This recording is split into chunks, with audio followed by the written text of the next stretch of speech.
Hello friends, നമ്മളിപ്പോൾ രാവിലെ തന്നെ ചായ കുടിച്ച് തുടങ്ങാമെന്ന് വിചാരിച്ചു. അപ്പോൾ ഇന്ന് വൺഡേ ആണ്. അപ്പോൾ നമ്മൾ ചായയൊക്കെ എടുത്ത് ഞാൻ എപ്പോഴും എല്ലാ ദിവസവും കപ്പിലാണ് കുടിക്കാറ്. എനിക്ക് ഭയങ്കര ഇഷ്ടമാണ് കുറേ ചായ കുടിക്കൽ. അതിപ്പോൾ നല്ല മധുരവും വേണം, ലൈറ്റ് കടുപ്പും. എനിക്ക് ഭയങ്കര ഇഷ്ടമാണ്. നിങ്ങൾക്ക് ചായ ഇഷ്ടമാണെങ്കിൽ പറയണം, കമൻറ്റിൽ ചെയ്യണം.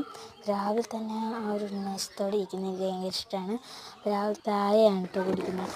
അത് കഴിഞ്ഞിട്ട് നമ്മൾ ദോശ കഴിക്കാമെന്ന് വിചാരിച്ചു. ദോശ ഇന്നലെ ചിക്കൻ ലേശം മേടിച്ചിട്ടുണ്ടായിരുന്നു. അപ്പോൾ ഇത് നല്ല ചൂടാണ് കേട്ടോ. അത് കാരണമാണ് എൻ്റെ കൈ പൊള്ളിയത്. അപ്പോൾ ഇന്നലെ ചിക്കൻ മേടിച്ചത് അമ്മ ഇന്ന് രാവിലെ കറി വെച്ചു. അപ്പോൾ ദോശയ്ക്ക് അരച്ച് വെച്ചിട്ടുണ്ടായിരുന്നു. അപ്പോൾ നമ്മൾ ദോശയും കൂട്ടി കഴിക്കുകയാണ്. എനിക്ക് അത്യാവശ്യം ഇഷ്ടമാണ് ദോശയും കടലയാണ് ഏറ്റവും കൂടുതൽ ഇഷ്ടം. പക്ഷേ ഞാൻ ചിക്കൻ ഉണ്ടെങ്കിൽ ചിക്കൻ കഴിക്കും. ചിക്കൻ ഇഷ്ടമല്ല എന്നൊന്നുമല്ല, ചിക്കൻ ഇഷ്ടമാണെങ്കിൽ ഞാൻ കൂട്ടുകയൊക്കെ ചെയ്യും. പിന്നെ എൻ്റെ ഇപ്പം നല്ല മധുരമുള്ള ചായയും കൂടി ഉണ്ടെങ്കിൽ അടിപൊളിയാണ്. എനിക്ക് ഇഷ്ടമാണ്. ദോശ ചാറൊക്കെ കൂട്ടി മുക്കി കഴിക്കുമ്പോൾ രസമാണ്. പിന്നെ കുറച്ച് ഞാൻ പിസ്താടെ സിപ്പാപ്പാണ് കുടിച്ചത്. അമ്മ അക്ഷയയിൽ പോയിട്ട് വന്നപ്പോൾ പിസ്തായുടെ സിപ്പാപ്പ് കൊണ്ടുവന്നു. അപ്പോൾ നമ്മളത് എനിക്ക് ഭയങ്കര ഇഷ്ടപ്പെട്ടു. അപ്പോൾ ഒരെണ്ണം കൂടി കിട്ടിയാൽ കൊള്ളാമെന്ന് വിചാരിച്ചു. കാരണം അത്രയ്ക്ക് ടേസ്റ്റായിരുന്നു. ഞാൻ ആദ്യമായിട്ട് എൻ്റെ ഈ ഒരു ഫ്ലേവർ കുടിക്കണമെന്ന് തോന്നി.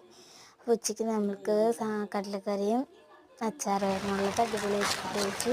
പിന്നെ 4 മണിക്കായിട്ട് കറണ്ടൊക്കെ പോയി. പിന്നെ നല്ല മഴയായിരുന്നു, നല്ല കാറ്റ്, നല്ല രസമൊക്കെ ഉണ്ടായിരുന്നു. എനിക്ക് ഇഷ്ടപ്പെട്ടായിരുന്നു. അപ്പോൾ നമ്മൾ 4 മണിക്ക് റസ്ക് മേടിച്ചു. പിന്നെ ചായയൊക്കെ ഇട്ട് കൂട്ടാന്ന് വെച്ചു. അപ്പോൾ 2-3 റസ്ക്, എനിക്ക് റസ്ക് വലിയ ഇഷ്ടമല്ല. എനിക്ക് ബിസ്ക്കറ്റാണ് ഇഷ്ടം. പിന്നെ ഞാൻ റസ്ക് കഴിക്കും. കറണ്ട് പോയാൽ തന്നെ ഒരു വലിയ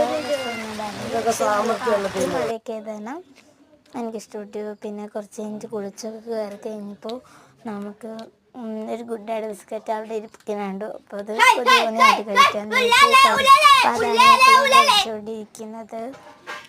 അത് കഴിഞ്ഞിട്ട് കുറച്ച് കഴിഞ്ഞപ്പോൾ വിചാരിച്ചു അത്താഴം കഴിക്കാമെന്ന്. അപ്പോൾ നമ്മൾ ഒരു മുട്ട പൊരിച്ചു. പിന്നെ അച്ചാറുണ്ടായിരുന്നു. പിന്നെ രാവിലത്തെ കടലക്കറി ഉണ്ടായിരുന്നു. അതും കൂട്ടി ചോറൊക്കെ കഴിക്കാൻ എനിക്ക് ഭയങ്കര ഇഷ്ടപ്പെട്ടു. കാരണം മുട്ടയൊക്കെ നല്ല ടേസ്റ്റായിരുന്നു. അപ്പോൾ നമ്മുടെ ഇന്നത്തെ വീഡിയോ ഇത്രയേ ഉള്ളൂ. അപ്പോൾ നമ്മൾ ഈ വീഡിയോ ഇഷ്ടപ്പെടുകയാണെങ്കിൽ ലൈക്ക് ചെയ്യണം, സബ്സ്ക്രൈബ് ചെയ്യണം. തുടർന്ന് വീഡിയോ ആയിരിക്കും. ബൈ. അപ്പോൾ അടുത്ത വീഡിയോയിൽ കാണാം.